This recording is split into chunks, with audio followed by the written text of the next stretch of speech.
बजने वाला है।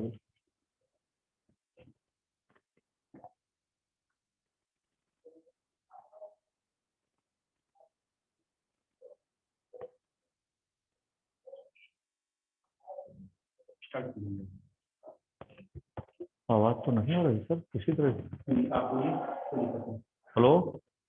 नहीं आपको हाँ चलो। अच्छा, सभी बच्चों से नमस्कार। और आज अब पाठ 2 आदिमानव, कक्षा 6 में सोशल साइंस में पाठ 2 आदिमानव पढ़ाना है। तो इसमें बेटा देखें, सबसे पहले आदिमानव की क्या स्थिति थी, आदिमानव कैसे अपना समय व्यतीत करता था। तो आदिमानव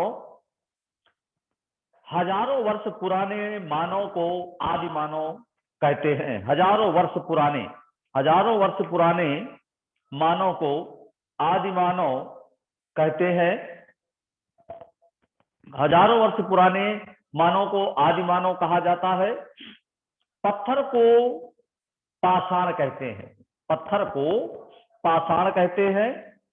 आदि मानव पत्थरों का उपयोग अधिक करता था, इसलिए आदिमानव का समय पाषाण युग कहलाया। क्योंकि आदिमानव का समय पाषाण युग कहलाया, इसलिए आग की खोज आदिमानव ने ही की थी। आग की खोज किसने किया था? आदिमानव ने ही किया था। आदिमानव ने ही आग की खोज की थी।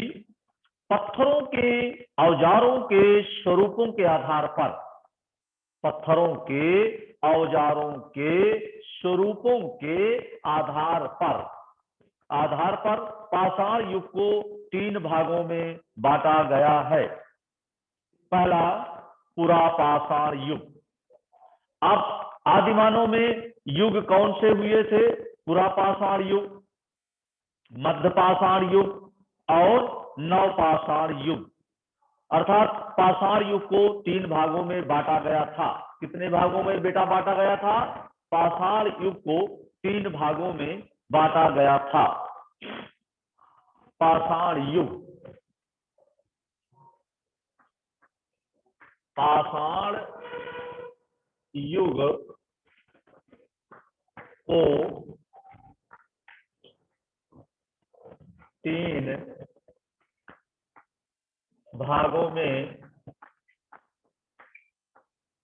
3 भागों में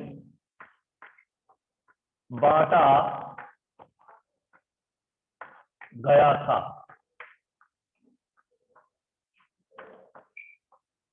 हाँ, पाषाण युग को कितने भागों में बांटा गया था? पाषाण युग को 3 भागों में बांटा गया था। पाषाण युग को 3 भागों में बांटा गया था। पहला है बांटा गया है, 3 भागों में बांटा गया है। नंबर 1 में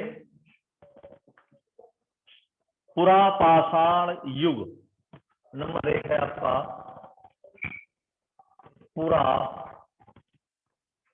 पाषाण युग। पुरा पाषाण युग।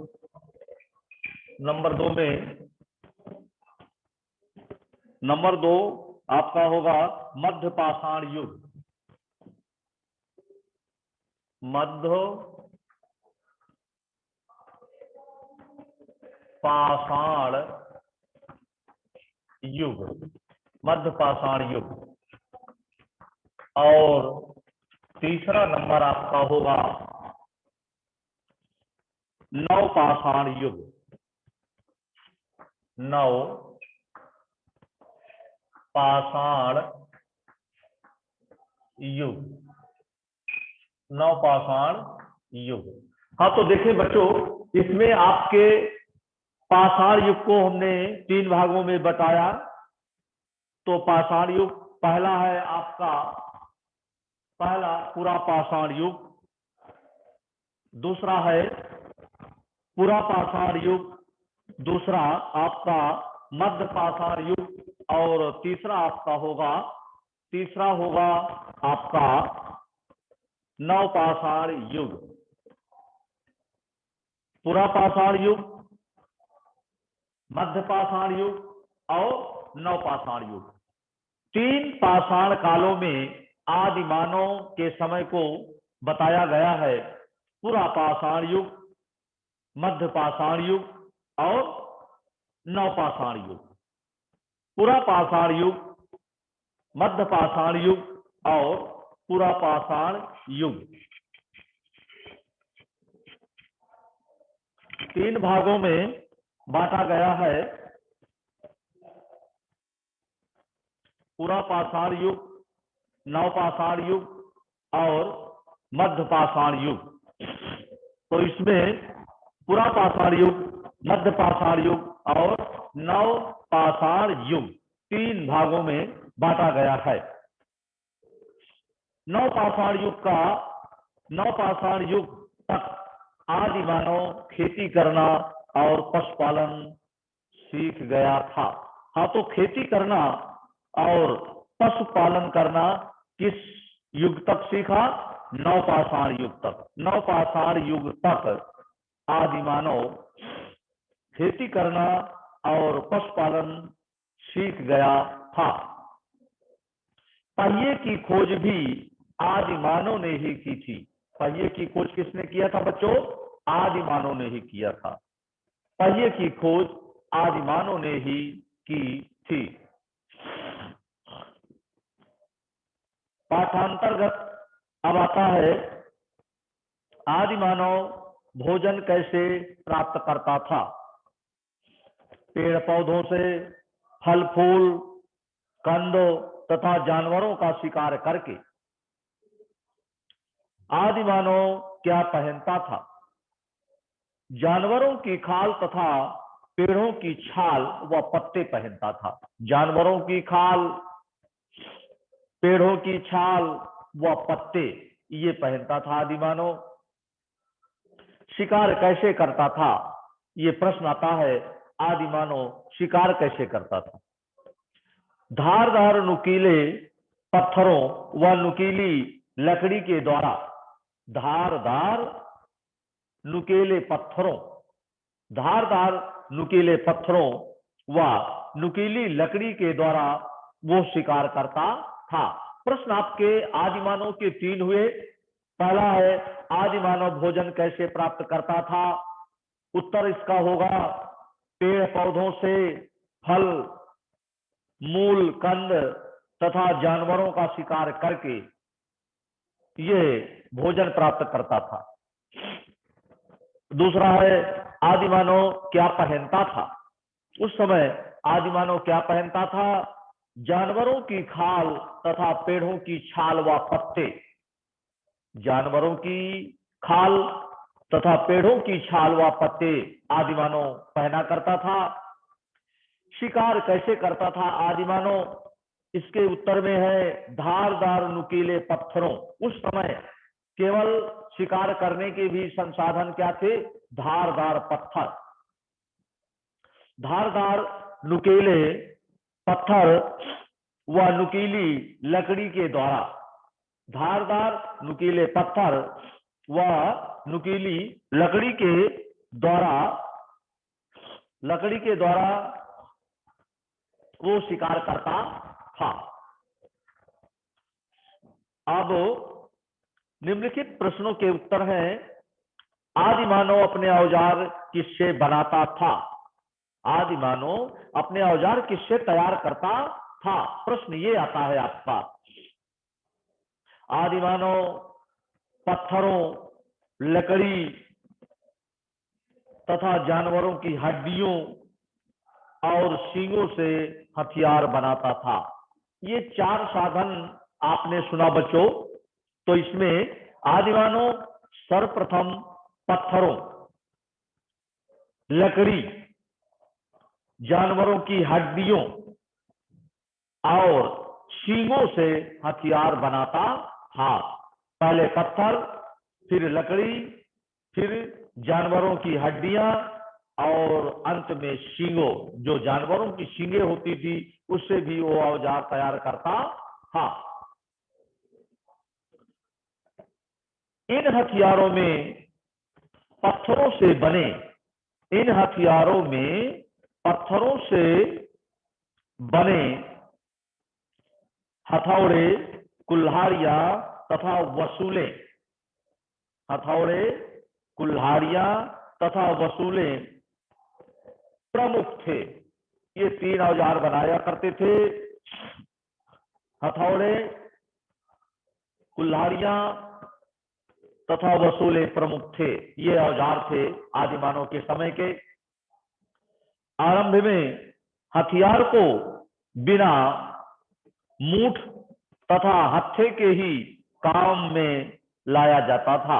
उस समय इनके पास हथियार में जो मूठ रहती थी और हत्थे के ही काम में लाया जाता था। बाद में लकड़ी के हत्थों में बांधकर इनका प्रयोग किया जाने लगा। आगे चलकर जब मनुष्य ने धातु की खोज कर ली तो वह धातु के हथियार बनाना भी सीख गया, तो वह धातु के हथियार बनाना भी सीख गया। आदि मानव पत्थर के औजार किस किस काम में लाते थे? अब ये प्रश्न आता है कि वास्तव में आदि मानव जो पत्थर के औजार बनाते थे उसको किस किस काम में प्रयोग करते थे, ये क्वेश्चन आया। तो इस क्वेश्चन का आंसर सुने। आदि मानव पत्थरों के औजारों का उपयोग, आदि मानव पत्थरों के औजारों का उपयोग जानवरों का शिकार करने, मांस काटने, लकड़ी काटने, कंदमूल खोदने आदि के लिए करता था, आदि के लिए करता था।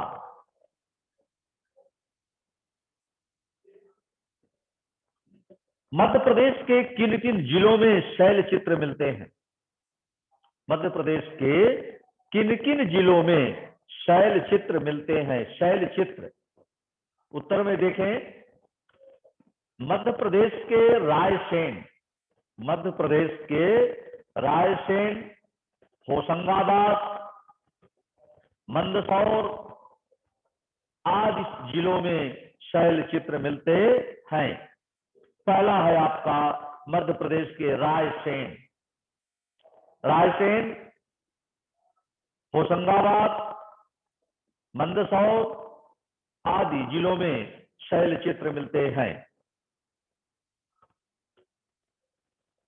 आदिमानव जानवरों से अपनी रक्षा किस तरह करता था? ये प्रश्न आता है कि आदिमानव जानवरों से किस प्रकार अपनी रक्षा करता था?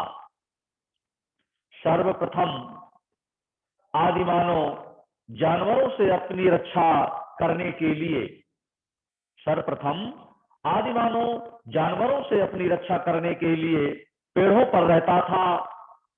जब आदिमानव ने आग जलाना सीख लिया तब वह आग जलाकर जानवरों से रक्षा करने लगा।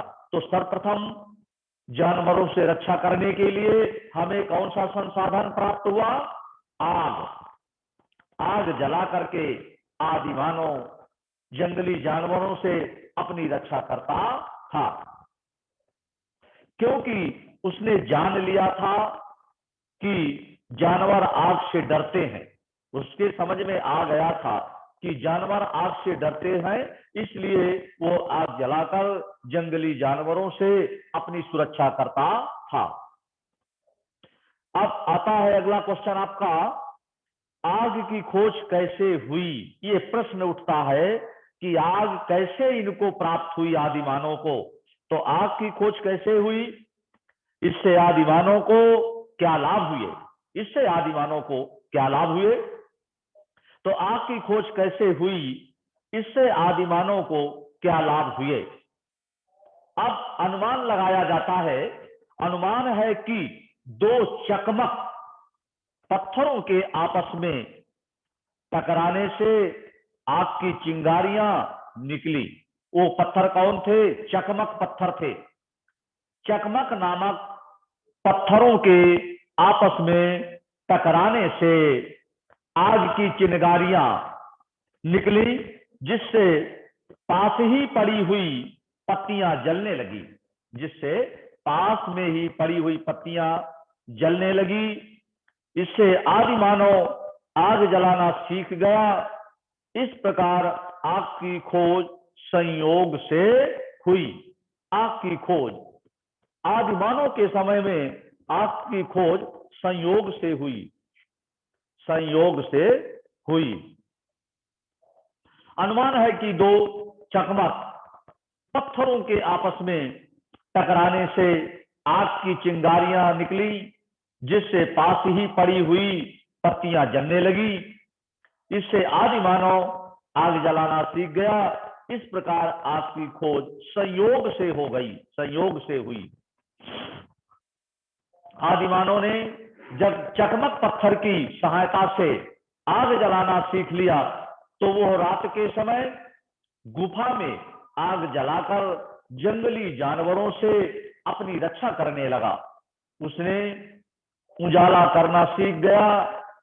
आग में वो मांस भून कर खाने लगा। इस प्रकार आग से उसे अनेक लाभ हुए। भाई, अब आग से वो जंगली जानवरों से अपनी सुरक्षा भी करने लगा और आग ही में अपना शिकार भूंजता था, स्वादिष्ट बनाता था और उसको प्राप्त करता था। अब आता है क्वेश्चन आपका, मानव का क्रमिक विकास बताइए। वास्तव में आदि मानव का क्रमिक विकास कब हुआ, कब से चालू हुआ? तो मानव का क्रमिक विकास देखें, लाखों साल पहले इस पृथ्वी पर मानव का जन्म हुआ था। पहले मानव दोनों हाथों और दोनों पैरों पर चलता था, दोनों हाथों और दोनों पैरों पर चलता था। आदि मानव के समय में आदि मानव कैसे रहता था, कैसे सारे काम अपना पूरा करता था? तो आदि मानव दोनों हाथों और दोनों पैरों पर चलता था और जंगलों में रहता था। वो पेड़ों की जड़ और फूल पत्तियां खाता था। कुछ छोटे जानवरों को मारकर भी वो खा जाता था। जो छोटे जानवर होते थे जिससे उनको घात करने का, अर्थात उनसे नुकसान न होने का अनुभव हो जाता था, उस शिकार को वो स्वयं खा लेते थे। कुछ छोटे जानवरों को मारकर भी वो खा जाता था। धीरे धीरे वो बानर जैसे मानव विकास करता गया और वो अपने शरीर को संतुलित कर दो पैरों पर चलने लगा। अपने दोनों हाथों से उसने खोदने, पकड़ने और उठाने का काम सीख लिया। शारीरिक परिवर्तनों के साथ उसने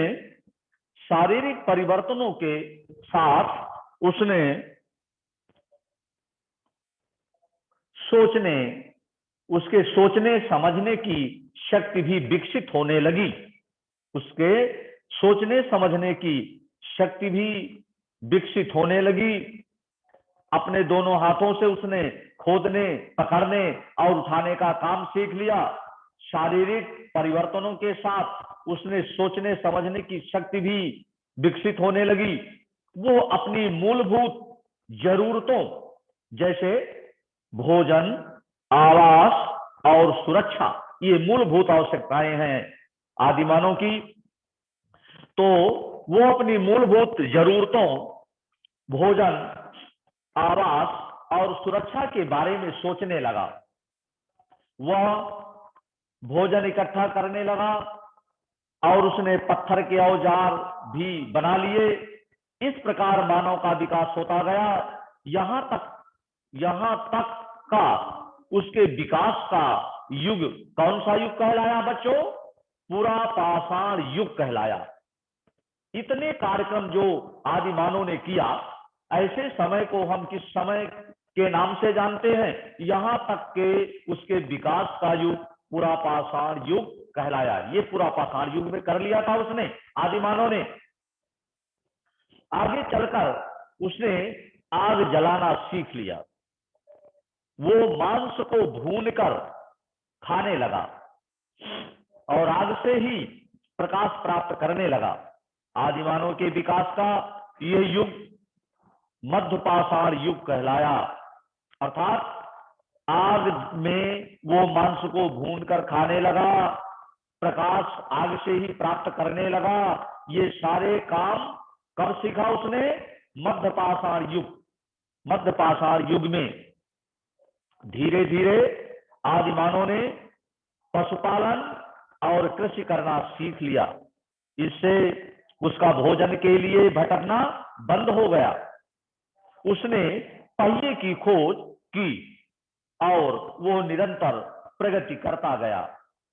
उसका यह विकास का युग नवपाषाण युग कहलाता है। देखिए, पहिए की खोज, वो निरंतर प्रगति करता गया, उसका यह विकास का युग नवपाषाण युग कहलाता है। यही मानव का क्रमिक विकास है।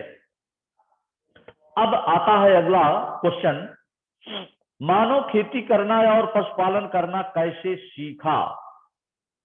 ये प्रश्न, सारगर्भित प्रश्न आपके सामने आ रहा है। मानव खेती करना और पशुपालन करना कैसे सीखा, विस्तार से बताइए। तो नवपाषाण युग से पहले आदि मानव भोजन की तलाश में यहां वहां घूमता रहता था।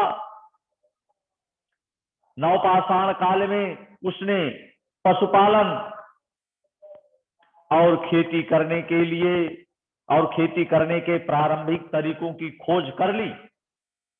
कब किया था? नवपाषाण काल में किया था। नवपाषाण काल में उसने क्या किया था? आदिमानव ने पशुपालन और खेती करने के प्रारंभिक तरीकों की खोज कर ली थी।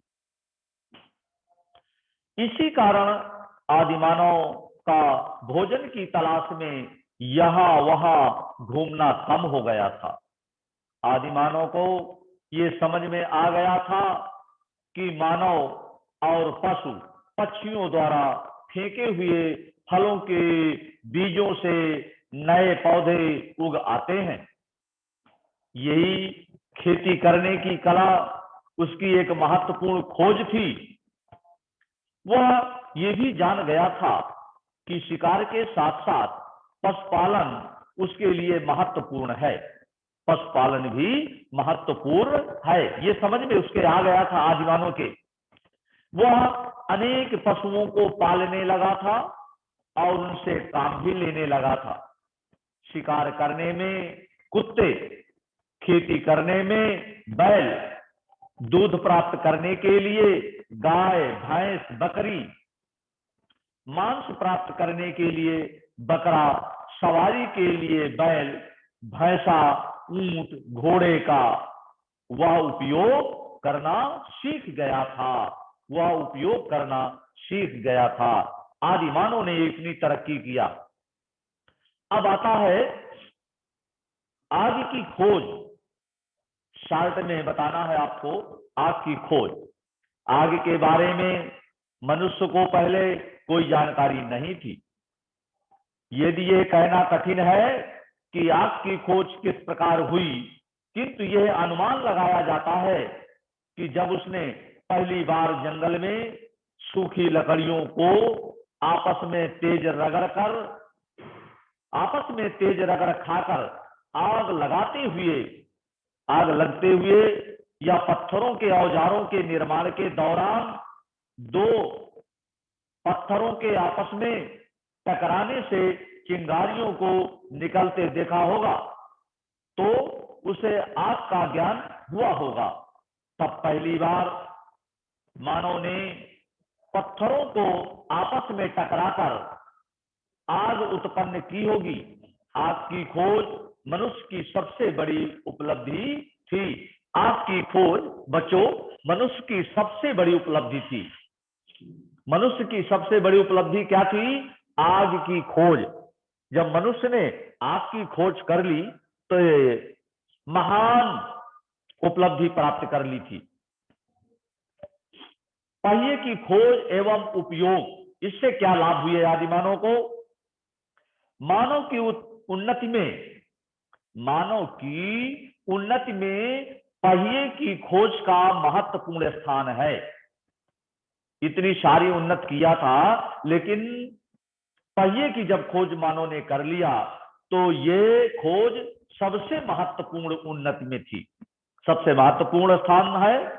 ऐसा अनुमान है कि पेड़ के तने को लुढ़कते हुए देखकर आदिमानव के मन में पहिए के निर्माण का विचार आया होगा। ये खोज उसके जीवन यापन के लिए वरदान साबित हुई। ये खोज, पहिए की खोज मनुष्य के लिए जीवन यापन के लिए वरदान साबित हो गई। पहिए का उपयोग उसने निम्नलिखित कार्यों के लिए किया। कौन कौन से उपयोग किए बच्चों? चाक से मिट्टी के बर्तन बनाने में, भारी चीज को एक जगह से दूसरी जगह लाने ले जाने में, गहराई से पानी खींचने में, पशुओं द्वारा खींची जाने वाली गाड़ी के निर्माण में। ये 4 पॉइंट आपके महत्वपूर्ण हैं। चाक से मिट्टी के बर्तन बनाने में, भारी चीज को एक जगह से दूसरी जगह लाने ले जाने में, गहराई से पानी खींचने में, पशुओं द्वारा खींची जाने वाली गाड़ी के निर्माण में। ये निम्नलिखित पहिए की उपलब्धि है।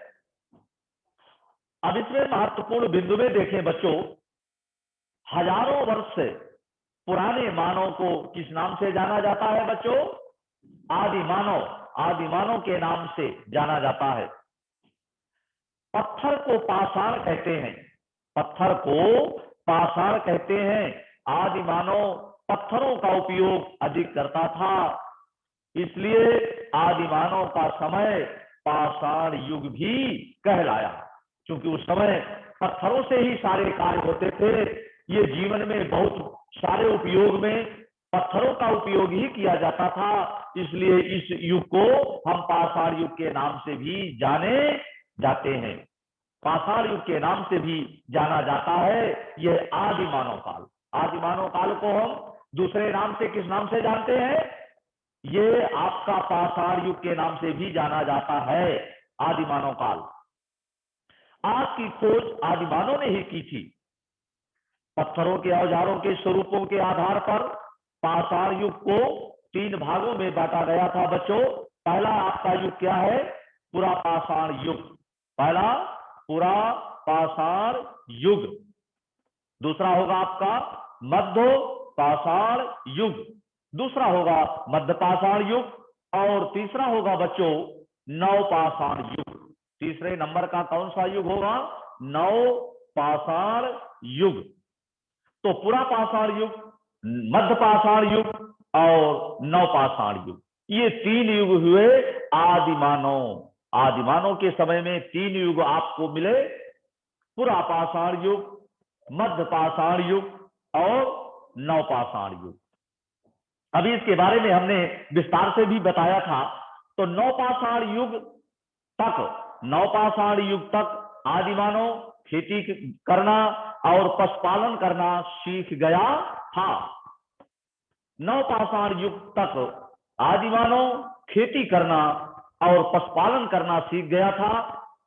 पहिए की खोज भी आदिमानव ने ही की थी। पहिए की खोज किसने की थी? आदिमानव ने ही पहिए की खोज भी की थी। तो इस तरह से ये पाठ आपका आदिमानव पूरा हो रहा है। इसके बारे में बता दिया गया है और इसके प्रश्नोत्तर में भी मैंने बताया है, इसलिए बेटा इसको ध्यान मग्न होकर के इस पाठ को पुनः अपने सामने भी पढ़ लेना है। और जहां कोई परेशानी हो, इस पाठ से संबंधित कोई प्रश्न हो, वो बताइएगा, उसका भी समस्या का समाधान किया जाएगा। जय हिंद, जय भारत, नमस्कार।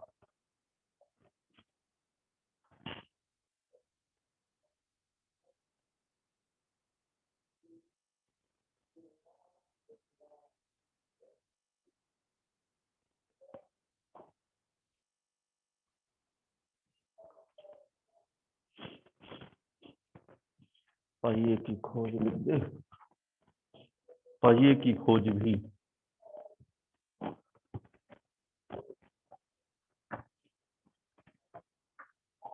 पहिए की खोज भी,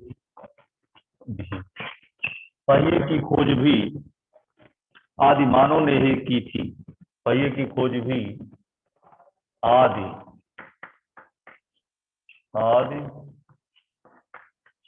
मानव ने ही की थी।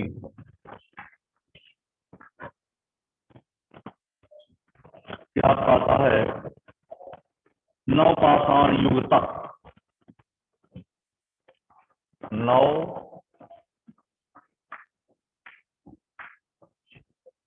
नवपाषाण युग तक, नवपाषाण युग तक आदि मानव खेती करना, आदि मानव खेती करना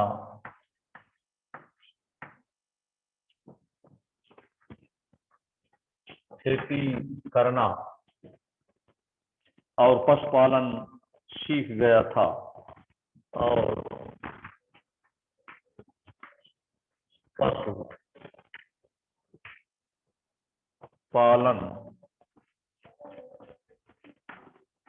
पशुपालन सीख गया था,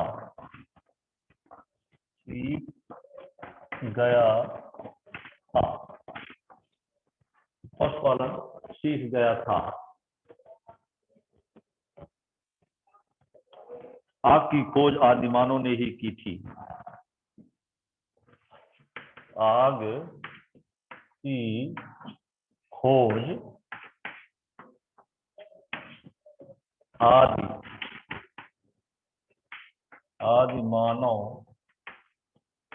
आदि मानव ने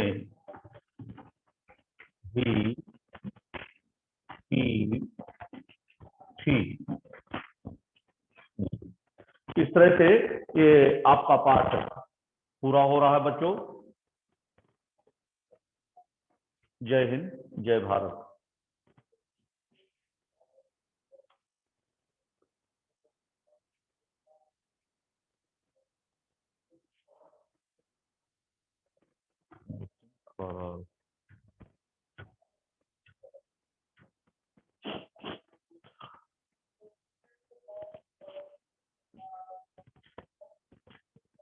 जी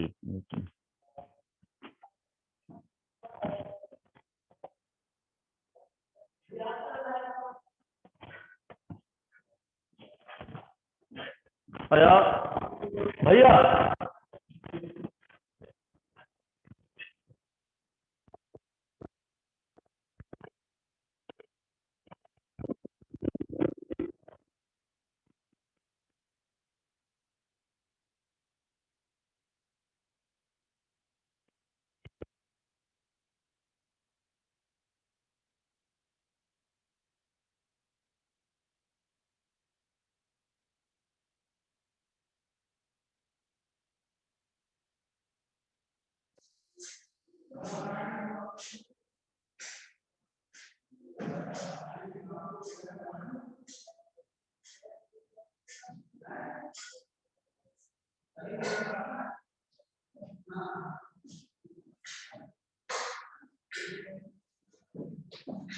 सर इस यहाँ पर बिल्कुल ये कॉलेज में कल दिखा दिया रिकॉर्डिंग आपकी चल रही है ना, आपका पूरी खत्म हो गया क्या? हाँ है, हाँ पढ़ा चुके हैं, हाँ पढ़ा चुके। देखिए इन मीटिंग फॉर ऑल, यहाँ